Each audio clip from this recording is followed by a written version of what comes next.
Hi students, मैं हूं गौरव गोयल। तो आज बेसिकली हमें पार्ट कवर करना है स्ट्रक्चर ऑफ एटम का। तो हम लोग को फोर्थ पार्ट कवर करना है। इस पार्ट में बेसिकली आज हम क्या क्या कवर करेंगे। आज हम बेसिकली कवर करेंगे जो हमने पिछला देख रखा है उसका थोड़ा रिवाइज करेंगे, फिर उसको हम देखेंगे कि आगे इसके बाद क्या पढ़ना है। जैसे हम पिछले पार्ट में देख चुके थे कि डाल्टन्स मॉडल जो था, है ना, एटॉमिक मॉडल को अगर हम कंपेयर करें, एटॉमिक मॉडल्स को हम अगर कंपेयर करें तो देखो इधर पे पहला जो डाल्टन मॉडल्स था, डाल्टन का कैसा मॉडल था। डाल्टन का सिंपली एक स्फीयर था, न्यूट्रल स्फीयर। कैसा स्फीयर था? न्यूट्रल स्फीयर, जिसका कोई मतलब नहीं, मतलब कोई चार्ज नहीं, एक पार्टिकल छोटा, स्फेरिकल। ठीक है, ये हमारा था क्या? स्फेरिकल। दूसरी बात करें, जब हमारा थॉमसन ने डिस्कवरी की थी इलेक्ट्रॉन की, तो यहां पर आ गया था डिवीजन, मतलब एटम भी हमारा क्या हो रहा था? डिविजिबल हो रहा था। तो यहां पर जो आया था मॉडल स्फीयर में, इन्होंने वाटरमेलन से कंपेयर कर लिया था। किससे कंपेयर कर लिया था? वाटरमेलन से। तो जब वाटरमेलन से कंपेयर कर लिया था तो यहां पर इन्होंने जैसे काले बीज होते हैं ना, ब्लैक सीड्स, तो ब्लैक सीड्स हमारे कैसे होते हैं? वो एम्बेडेड होते हैं रेड मटेरियल में। कैसे होते हैं वो? एम्बेडेड। इसी तरीके से ये एम्बेडेड थे। इसी तरीके से क्या थे ये? एम्बेडेड। और जो लाल लाल मटेरियल है उनको उसमें क्या बोल दिया था? ये हमारा है क्या? Positive charge material. ये क्या है? Positive charge material. ये हमारा था थॉमसन जी का मॉडल। ठीक है, अब जब हम बात करेंगे किसकी, इसके बाद आ रहा था हमारा रदरफोर्ड। तो रदरफोर्ड एटॉमिक मॉडल को देखो, रदरफोर्ड एटॉमिक मॉडल। तो रदरफोर्ड एटॉमिक मॉडल क्या था? इन्होंने न्यूक्लियस की डिस्कवरी कर ली थी। यहां पर इलेक्ट्रॉन मतलब नेगेटिव चार्ज पार्टिकल की डिस्कवरी हो चुकी थी और यहां पर न्यूक्लियस की डिस्कवरी हो चुकी थी। तो न्यूक्लियस में क्या था? इन्होंने ये बोला था यहां पर पॉजिटिव चार्ज पार्टिकल है, मतलब यहां पर पॉजिटिव चार्ज है हमारा सेंट्रलाइज्ड, एंड जो नेगेटिव चार्ज पार्टिकल है दैट इज इलेक्ट्रॉन, वो हमारे क्या कर रहे हैं? रिवॉल्व कर रहे हैं। और ये रिवॉल्व करते करते यहां पर इसका सिंक हो जाएगा और ये हमारा अनस्टेबल हो गया। यहां पर एटम की अनस्टेबिलिटी खत्म, मतलब एटम का कोई अस्तित्व ही नहीं है यहां पर। तो यहां पर हमने ये तीन मॉडल देख चुके थे। अब इसके बाद जो हमें बोर का मॉडल जो पढ़ना है, उसको जानने के पहले हमें बहुत सी चीजें समझनी होंगी। यहां पर हमने केवल एटम के दो पार्टिकल, मतलब दो एटॉमिक पार्टिकल हमने, सब एटॉमिक पार्टिकल हमने डिस्कवर किए यहां तक, अब तक। तो बेसिकली जो थर्ड पार्टिकल है दैट इज न्यूट्रॉन, उसकी डिस्कवरी की बात करते हैं हम। तो उसकी डिस्कवरी कैसे हुई थी? तो ये हमारे बेसिकली तीन मॉडल्स थे। जब हम आगे बढ़ना है तो हमें पहले चीजें समझनी होंगी। तो पहले हमने कुछ चीजें जान लेते हैं, that is discovery of neutron. हम डिस्कवरी ऑफ न्यूट्रॉन देखते हैं। तो अब हमें बेसिकली देखना है डिस्कवरी ऑफ न्यूट्रॉन कैसे हुई थी, ये सोच कहां से आई थी। देखो, जब हमारा देखा गया कि नंबर ऑफ पार्टिकल्स जो है, number of positive charge particle हैं यहां पर न्यूक्लियस में, तो उससे जो एजम्पशन किया था उससे ज्यादा हमें मास मिल रहा था यहां पर। ठीक है, जो हमें प्रोटॉन का मास हमने निकाल लिया था बाय E/m रेशियो से, हमने उस इलेक्ट्रॉन का मास निकाल लिया था। तो यहां पर हमें ये चीज पता चल रही थी कि हमारा मास कुछ ज्यादा है, मतलब एटम के मास में कंट्रीब्यूशन कोई थर्ड पार्टिकल का भी है। ठीक है, तो वहां पर जो डिस्कवरी हुई, फिर वो डिस्कवरी हुई 1932 में बाय जेम्स चैडविक। कैसे की उन्होंने, कैसे थॉट आया ये? देखो, उन्होंने बेसिकली देखा कि जब हमारा अल्फा पार्टिकल का सोर्स किसी मेटल प्लेट पे बम्बार्ड किया जाए, ठीक है, हिट किया जाए, जैसे हमने ये ले लिया सोर्स, अल्फा पार्टिकल का सोर्स, अल्फा पार्टिकल का हमने यहां पर ले लिया सोर्स, ठीक है, और यहां पर हमने ले ली एक मेटल प्लेट। क्या ले ली? मेटल की प्लेट। ठीक, अब जब देखा गया कि यहां पर ये हमारे जा रहे हैं अल्फा पार्टिकल, ठीक है, तो पीछे साइड से हमको कुछ और मिल रही थी। कौन सी रेस मिल रही थी? और यहां पर डिटेक्ट भी, क्योंकि यहां पर हमें वो चीज नहीं मिल रही थी, बस मास से हमने डिटेक्ट कर लिया था। यहां पर हमें पीछे साइड कोई डेविएशन नहीं मिल रहा था हमको। अगर हमने यहां पर इलेक्ट्रिक फील्ड लगाई, ठीक है, यहां पर हमने इलेक्ट्रिक फील्ड लगाई, positive negative, no deflection, no deflection. अगर हमने यहां पर मैग्नेटिक फील्ड लगाई साउथ और नॉर्थ, नो डिफ्लेक्शन, ये सीधी सीधी जा रही थी, यहां पर भी नो डिफ्लेक्शन। ठीक है, तो इससे एक चीज पता चल गई कि यहां पर जो पार्टिकल है, ये जो अल्फा पार्टिकल सोर्स से यहां पर ये जा रहा है, कोई एल्यूमिनियम के हमने ले लिया, एल्यूमिनियम के मेटल की, तो यहां पर अगर जा रहा है तो कोई डिफ्लेक्शन नहीं दे रहा। इसका मतलब ये है, ये जो पार्टिकल है, ये पार्टिकल तो हमारा न्यूट्रल है, और यहां से इसका नाम आया है न्यूट्रॉन। तो अब देखो बेसिकली हुआ क्या, देखा गया यहां पर, ठीक है, इधर देखो एक मिनट, तो यहां पर देखा गया कि यहां पर इलेक्ट्रिक फील्ड से भी कोई डेविएशन नहीं है, ठीक है, और यहां मैग्नेटिक फील्ड से भी कोई भी डेविएशन नहीं मिल रहा हमको यहां पर। अब बेसिकली ये रिएक्शन कौन सी हुई, देखो हमने यहां पर ले लिया, इसको बना सकते हो तुम, देखो हमने जो रिएक्शन ली यहां पर, जो इन्होंने रिएक्शन करवाई, वो अल्फा पार्टिकल की हमने बेरिलियम के साथ करा दी। तो बेरिलियम क्या होता है एटॉमिक नंबर? एटॉमिक नंबर होता है 4, मास नंबर कितना होता है 9।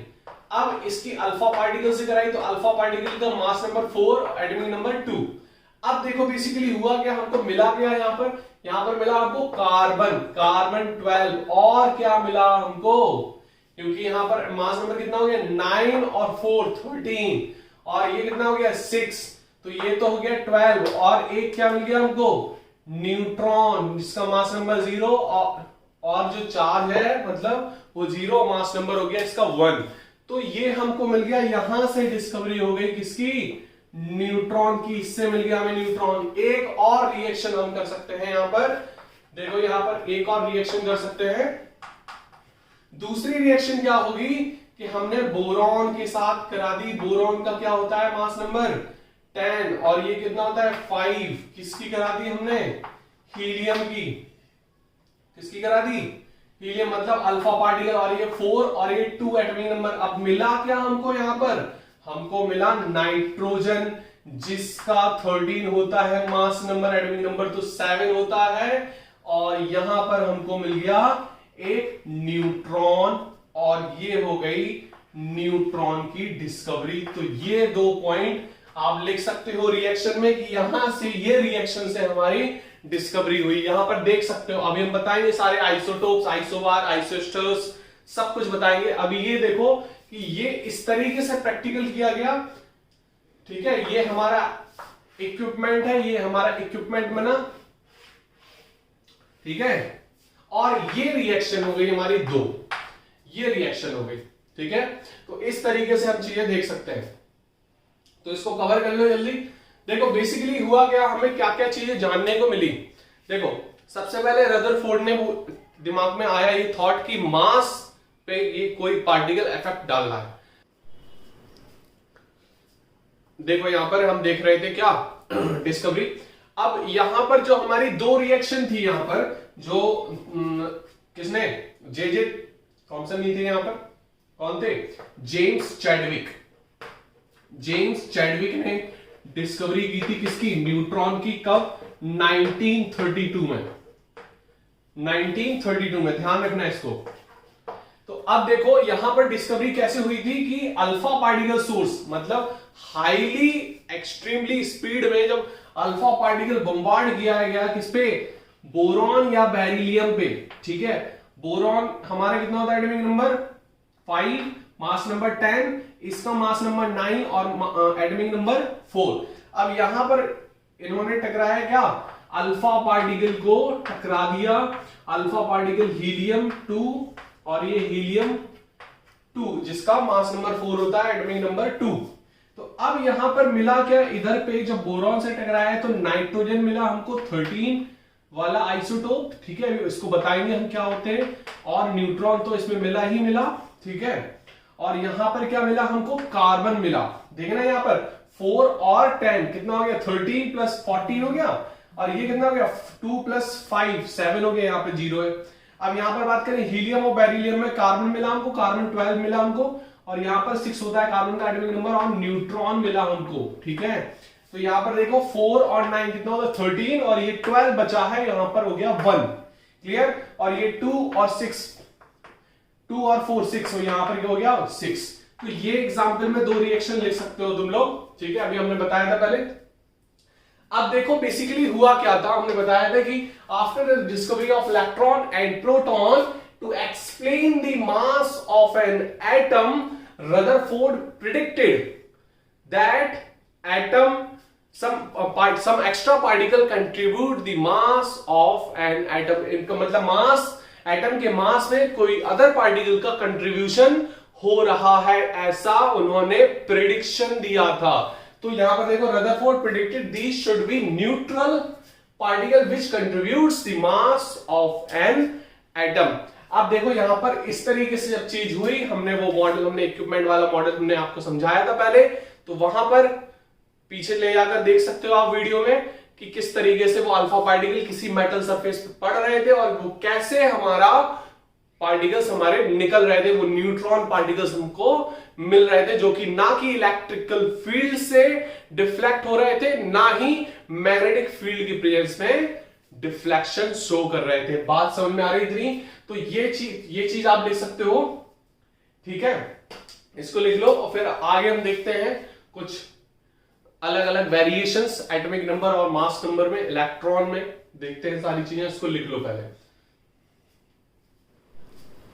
तो यहां पर अब हम समझते हैं क्या कुछ चीजें, टर्म जैसे एटॉमिक नंबर। एटॉमिक नंबर क्या होता है, ये पढ़ा होगा तुम लोगों ने 9th 10th में।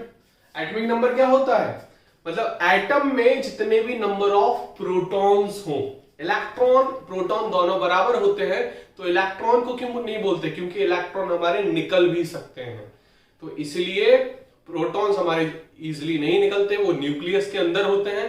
तो हम यहां पर बोल देते हैं नंबर ऑफ, एटॉमिक नंबर जो होता है वो नंबर ऑफ न्यूट्रॉन के, नंबर ऑफ प्रोटॉन के बराबर होता है। किसके बराबर होता है, नंबर ऑफ प्रोटॉन्स के बराबर। एटॉमिक नंबर हमारा जेड से डिनोट होता है, is equals to number of proton, number of proton, ठीक है।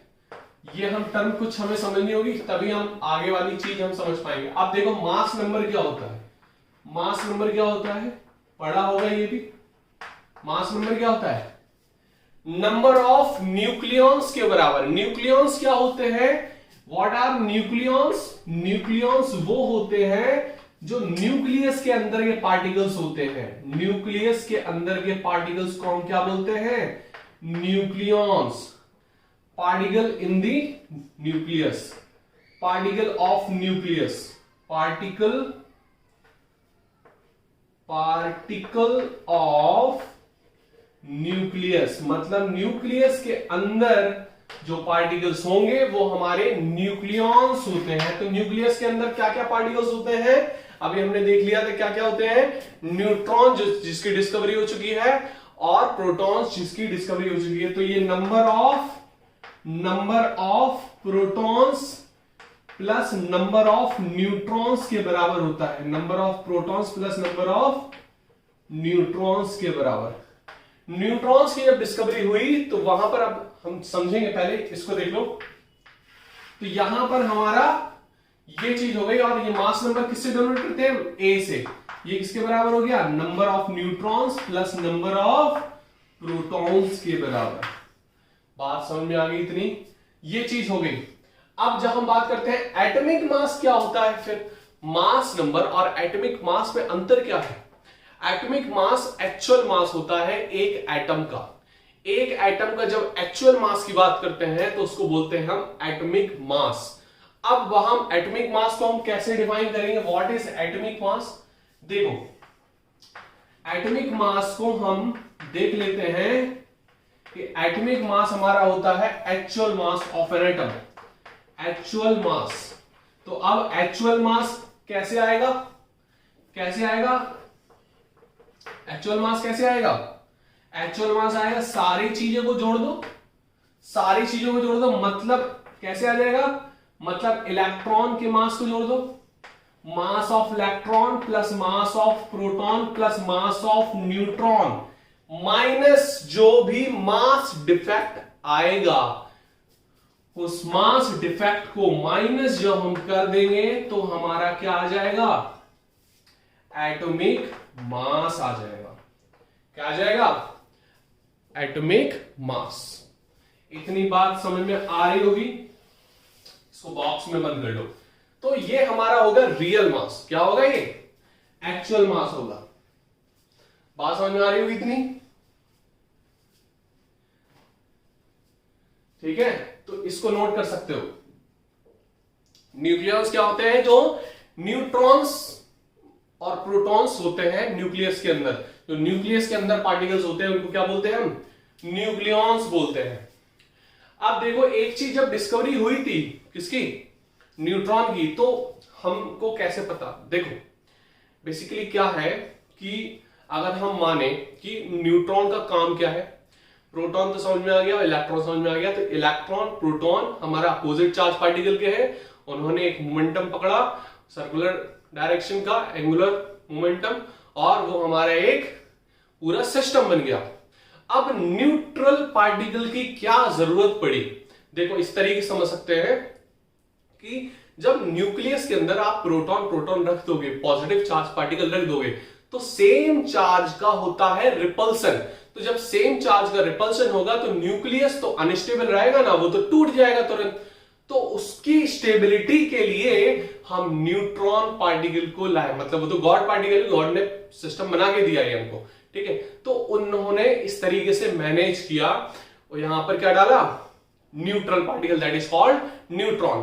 तो अब जैसे हम बात करें हाइड्रोजन की, तो हाइड्रोजन एक एटॉमिक नंबर होता है उसका, एक प्रोटॉन, मतलब एटॉमिक नंबर मतलब नंबर ऑफ प्रोटॉन्स, तो एक प्रोटॉन है और एक इलेक्ट्रॉन है, क्योंकि एटम इज इलेक्ट्रिकली न्यूट्रल, तो जितने नंबर ऑफ प्रोटॉन्स होंगे उतने इलेक्ट्रॉन होंगे, सिंपल चीज होगी। अब न्यूट्रॉन किस पे डिपेंड करेगा, न्यूट्रॉन डिपेंड करता है कि जितने ज्यादा हम लोग भेज सके स्टेबल बनाने के लिए न्यूक्लियस को, उतने न्यूट्रॉन की जरूरत पड़ेगी, ठीक है। It's dependent on the stability of nucleus.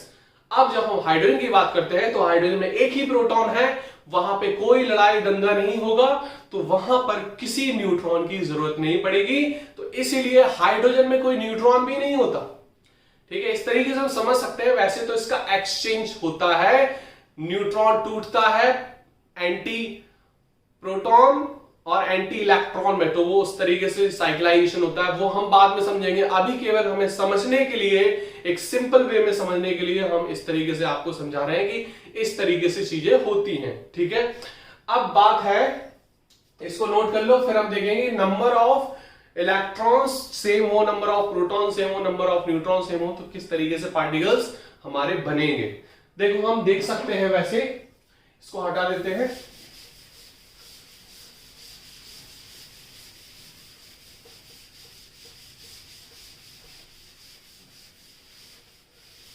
देखो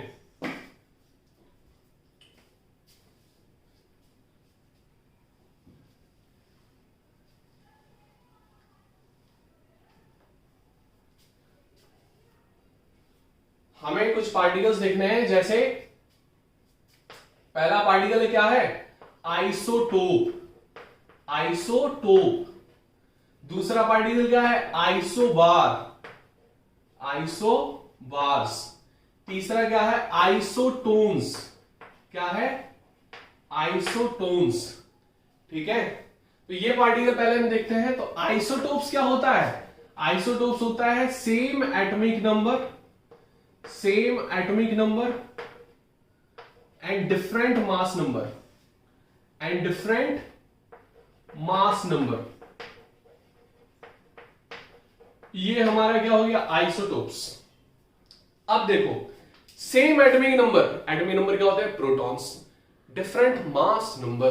तो अब बहुत बारीक से देखना कि मास नंबर डिफरेंट हो, इसकी दूसरी डेफिनेशन क्या बन सकती है, इसको हटा देते हैं अभी, ठीक है। इसकी दूसरी डेफिनेशन क्या बन सकती है ना, इसकी दूसरी डेफिनेशन क्या बन सकती है, देखो मास नंबर सेम है, मतलब same number of proton, same number of protons, proton same है एंड डिफरेंट मास नंबर, मतलब मास नंबर किससे बना होता है, प्रोटॉन्स और न्यूट्रॉन से, मतलब and different number of neutrons, and different number of neutrons. बात समझ में आ रही होगी तुमको, ठीक है। जैसे हमने एग्जाम्पल ले लिया same atomic number, atomic number same है, मतलब ले लिया हमने 6 और ये 12, ठीक है। ये 14 भी होता है, कार्बन 14। अब हमने नाइट्रोजन ले लिया यहां पर 14 वाला और ये 7, मतलब सेम एटॉमिक नंबर है। नहीं, यहां पर एटॉमिक नंबर सेम नहीं है, यहां पर चेंज हो गया, तो ये एग्जांपल नहीं होगा। एग्जांपल किसको ले लेंगे हम, same atomic number and different mass number. Carbon का ही 13 ले लो ये, और कार्बन का ही 12 ले लो, मतलब same atomic number and different mass number, मतलब मास नंबर डिफरेंट हो, मतलब एक ही एलिमेंट होगा। सेम एटॉमिक नंबर का मतलब क्या है, एलिमेंट सेम ही होगा, तो हम उसको क्या बोल देंगे, क्या क्या बोल देंगे, आइसोटोप्स। क्या बोल देंगे हम, आइसोटोप्स। इसको नोट करो जल्दी कि मतलब सेम एटॉमिक नंबर हो, डिफरेंट मास नंबर हो, या फिर सेम नंबर ऑफ प्रोटॉन्स हो और डिफरेंट नंबर ऑफ न्यूट्रॉन्स हो। क्लियर। अब हम देखते हैं क्या, आइसोबार्स। क्या देखते हैं हम, आइसोबार। देखो आइसोबार क्या होता है, आइसोबार, आइसोबार क्या होता है, सेम एटॉमिक नंबर था उसमें और डिफरेंट मास नंबर, यहां पर same mass number and different atomic number, and different atomic number, मतलब तो यहां पर हम देख रहे थे, मतलब इसके एग्जांपल देख लें हम आइसोबार्स के। आइसोबार्स में देखो क्या है, सेम मास नंबर और डिफरेंट एटॉमिक नंबर। जब मास नंबर हमारा सेम हो और एटॉमिक नंबर क्या हो, डिफरेंट हो। अब देखना यहां पर 6 और 7, यहां पर एटॉमिक नंबर क्या है, डिफरेंट, और मास नंबर क्या है यहां पर, सेम है। तो ये एग्जांपल हो गया, ठीक है। एक एग्जांपल ये लिख सकते हैं। दूसरा देखो, यहां पर देखो मास नंबर सेम है, कैल्शियम और आर्गन का मास नंबर सेम है और एटॉमिक नंबर यहां पर कितना है, 18 और यहां पर ये 20। तो मतलब ये भी हमारा क्या हो गया, same mass number and different atomic number. हम यहां की बात करें तो यहां पर ये देखो हीलियम और हाइड्रोजन में, तो ये हाइड्रोजन का आइसोटोप्स है और ये क्या है, हीलियम का। तो यहां पर क्या हो गया, same mass number and different atomic number. तो ये हो गया हमारे आइसोबार्स। तो आइसोबार्स क्या होते हैं, सेम मास नंबर और डिफरेंट एटॉमिक नंबर, या different atomic number have same mass number species are called isobars. और आइसोटोप्स में क्या था, same atomic number and different mass number, बस अपोजिट है। एक हम दूसरा स्पीसीज देखते हैं, that is called isotones. That is called isotones. देखो आइसोटोन्स में बेसिकली क्या है, आइसोटोन्स में same nuclei having same number of neutrons. Isotones में देखो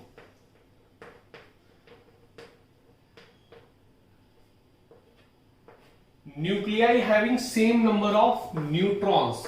तो न्यूक्लियाई मतलब एक से ज्यादा न्यूक्लियस है हमारे, तभी कंपेयर कर रहे हैं ना हम, प्लूरल हो गया ये न्यूक्लियस का। तो nuclei having same number of having same number of neutrons,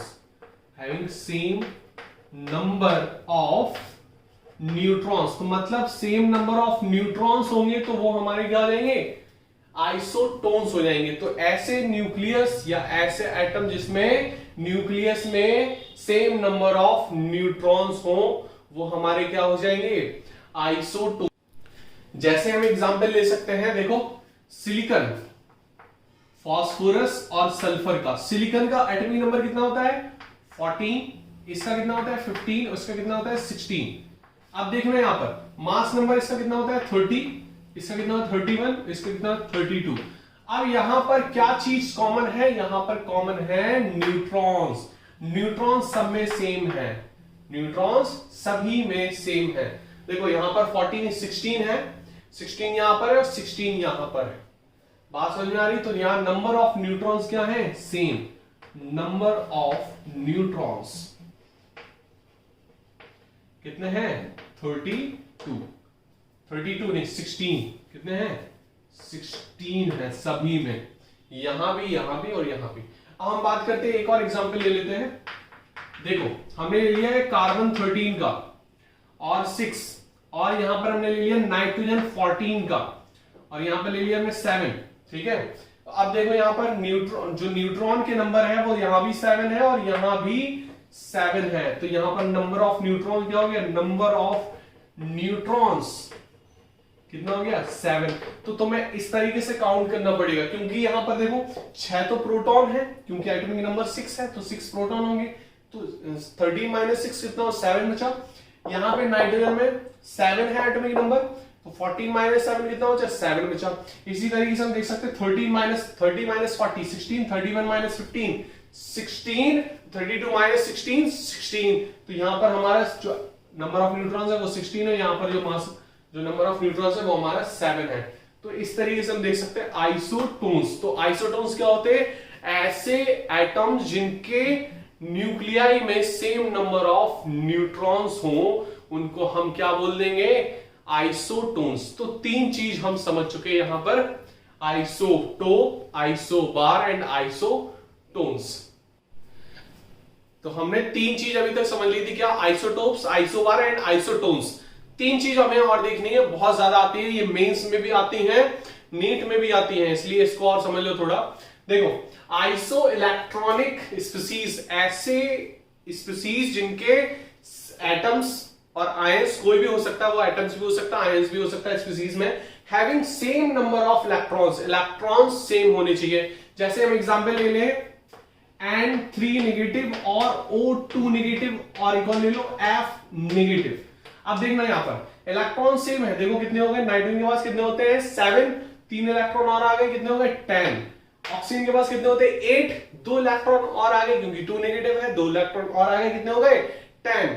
fluorine के पास 9 एटॉमिक नंबर होता है, तो 9 इलेक्ट्रॉन हो गए, एक और इलेक्ट्रॉन आ गया, तो कितने हो गए? 10। तो ये हो गई आइसो इलेक्ट्रॉनिक स्पीसीज जिसके सेम नंबर ऑफ इलेक्ट्रॉन्स है। इतनी बात समझ में आ गई होगी? ठीक है, अब देखो यहां पर आइसो डायफर्स क्या होते हैं? Atoms having similar isotopic number. Similar isotopic number कैसे निकालेंगे? कैसे निकालोगे? Number of neutrons minus number of protons. Number of protons, इसको बोलते हैं आइसोटोपिक नंबर। ये आता नहीं है ज्यादा, जनरली देख लेना, number of neutrons minus number of protons हम देख लेंगे। इतनी बात समझ में आ रही है?